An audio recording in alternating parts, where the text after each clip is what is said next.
Selamat pagi pemirsa, Anda menyaksikan Breaking News TV One. Kita akan update perkembangan terkini mengenai pemulihan dan rencana strategis pasca bencana jelang akhir tahun bersama dengan pemerintah. Di antaranya ada Mensesnek, kemudian Seskap dan lain sebagainya yang kita akan dengarkan keterangannya berikut ini. Minggu di Posko Nasional Bencana untuk wilayah yang menimpa saudara-saudara kita di wilayah Provinsi Aceh, Sumatera Utara maupun Sumatera Barat.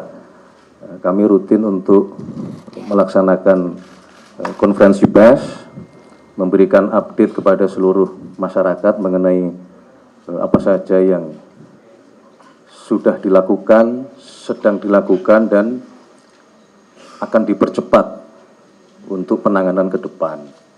Nah, oleh karena hari Jumat kemarin adalah masih suasana Natal, sehingga kami mohon maaf konferensi pers yang biasanya kita laksanakan di hari Jumat mundur beberapa hari dan akan kita laksanakan pada pagi hari ini.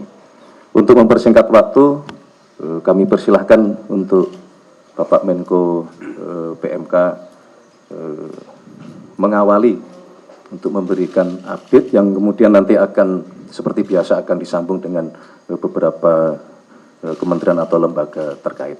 Kami persilahkan Pak Menko. Terima kasih Pak Mensesnek. Bismillahirrahmanirrahim. Assalamualaikum warahmatullahi wabarakatuh. Salam sejahtera untuk kita semuanya. Salam Swastiastu, Namo Buddhaya, salam kebajikan. Bapak Ibu saudara-saudara yang saya hormati, hari ini kami akan menyampaikan perkembangan terbaru penanganan bencana di Aceh, Sumatera Utara, dan Sumatera Barat.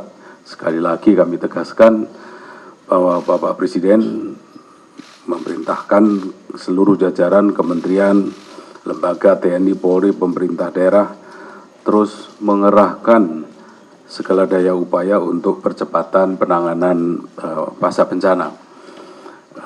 Kami mewakili pemerintah menyampaikan terima kasih dan apresiasi sebesar-besarnya kepada seluruh masyarakat, relawan, jajaran TNI, Polri, ASN pusat dan daerah, serta para pekerja swasta yang bekerja keras dalam penanganan bencana ini.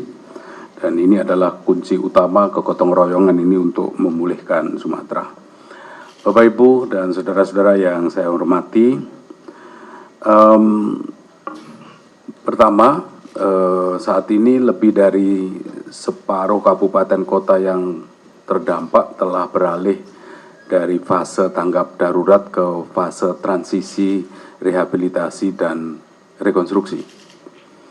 Di Aceh, terdapat 7 kabupaten kota yang sudah masuk ke fase transisi, rehabilitasi, dan rekonstruksi. Sedangkan 11 kabupaten kota di Aceh masih memperpanjang masa tanggap darurat. Di Sumatera Utara terdapat 8 kabupaten kota yang sudah masuk ke tahap transisi, rehabilitasi, dan rekonstruksi, dan 8 kabupaten kota masih tanggap darurat.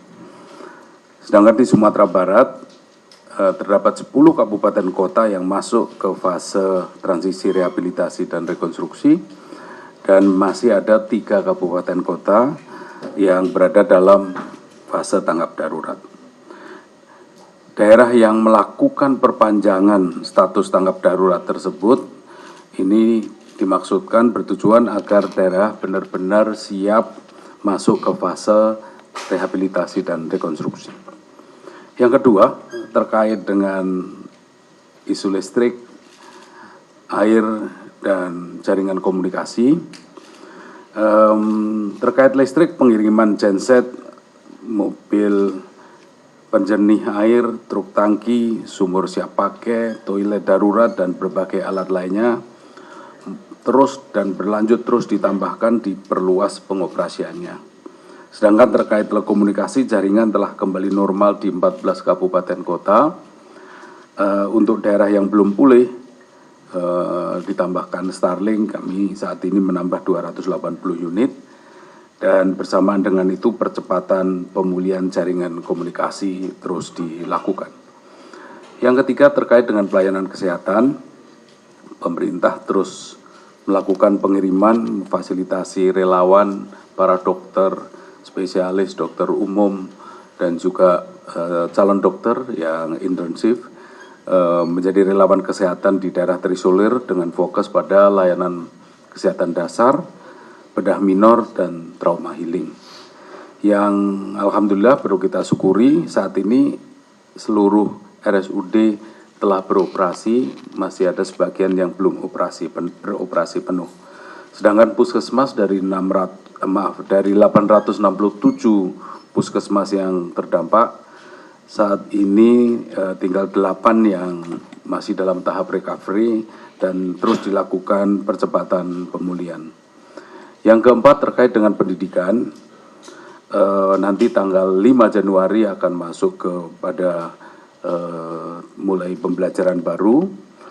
Memang terdapat 3.700 sekolah terdampak dan sekitar 3.100 itu sekolah terdampak kerusakan berat. Pemerintah sudah mempersiapkan agar proses kegiatan belajar bisa berlangsung pada tanggal 5 Januari. Ada 587 sekolah yang masih dalam proses pembersihan, ini dipercepat. Target kita adalah pada tanggal 4 Januari sudah selesai, namun memang masih akan ada proses belajar mengajar yang dilakukan di tenda, yaitu sebanyak 54 sekolah. Yang kelima terkait hunian sementara dan hunian tetap, per 28 Desember Huntara di 3 provinsi sudah mulai dibangun dan sebagian sudah selesai, yaitu sebanyak total proses pembangunan dan sebagian sudah selesai itu totalnya 1.050 unit hunian. Yang dibangun BNPB bersama daerah itu ada 450, sedangkan yang dibangun Danantara beserta jajaran BUMN itu 600 unit Huntara. Dan yang keenam terkait dengan aktivitas ekonomi, di Aceh itu ada 120, saya ulangi lagi, di Aceh terdapat 112 pasar tradisional yang terdampak. Ini saat ini 18 sudah sepenuhnya beroperasi. Di Sumut ada 47 pasar terdampak. Kini 46 pasar sudah beroperasi, masih 1 yang dalam proses percepatan.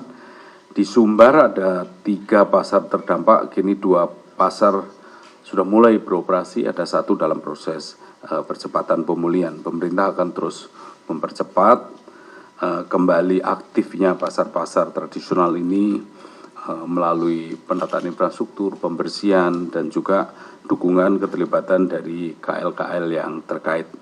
Saya kira itu Pak Mensesnek yang dari saya kembalikan ke Pak Mensesnek. Terima kasih.